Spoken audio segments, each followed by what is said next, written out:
blisters or hot spots on your feet ever stop you from enjoying a hike? It has for me. And over the years of thousands and thousands and thousands and thousands and thousands of miles of hiking around the world, I've developed a system that allows me to hike blister and hot spot and pain-free with my feet. And I'm gonna share that with you right now. First thing you want to do before leaving on any Camino or long distance hike is to cut your toenails. Bah! And you want to use these types of scissors. Those toenail clippers are not good because when you have your toe, this is your toenail, you don't want to cut in the rounded shape because in the corners you can get an ingrown nail. So when you cut your toenails, you just want to cut the excess straight across.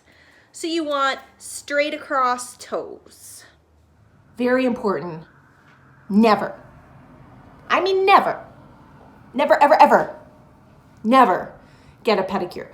Because when you get that nice pampering stuff, they slaw off all your wonderful calluses that you've built up from wearing your shoes, and it's gonna make your feet more tender and more sensitive and more painful when you're hiking. So never do those pedicures. Manicures?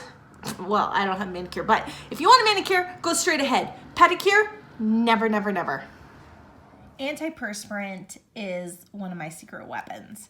So this is just a 14-gram small container. Doesn't matter what kind you get as long as it is anti-perspirant. And you're gonna rub this liberally on the sole of your feet. And when you go up to the toes, you can rub the sides, especially if your toes tend to rub a certain spot. And if you have like excess, you can just kind of work it in. And this is gonna keep your feet dry from sweating because it's that sweat that causes that friction and those red spots. So there we go.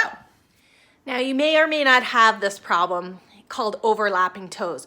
What happens is my baby toe goes underneath the toe beside, and then when you walk on it, it is extremely painful. So to keep it separated to the side, I use toe separators. You can buy them on Amazon and eBay. I suggest buying a big bag of them because they cost very little and it's more annoying to wait for the shipping time to come from China. So this is one that I have been using.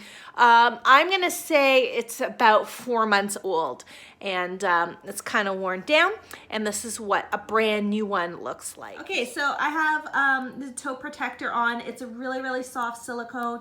It's not gonna bother me in the shoe.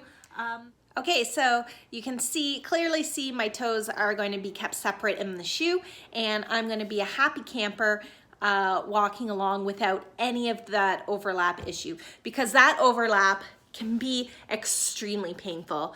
The first time I experienced it was in 2014 on the Appalachian Trail, and I was worried it was going to end my hike because it was excruciating pain. All right, now you're putting on a good pair of hiking socks or running socks, and I will go over sock selection with you in another video.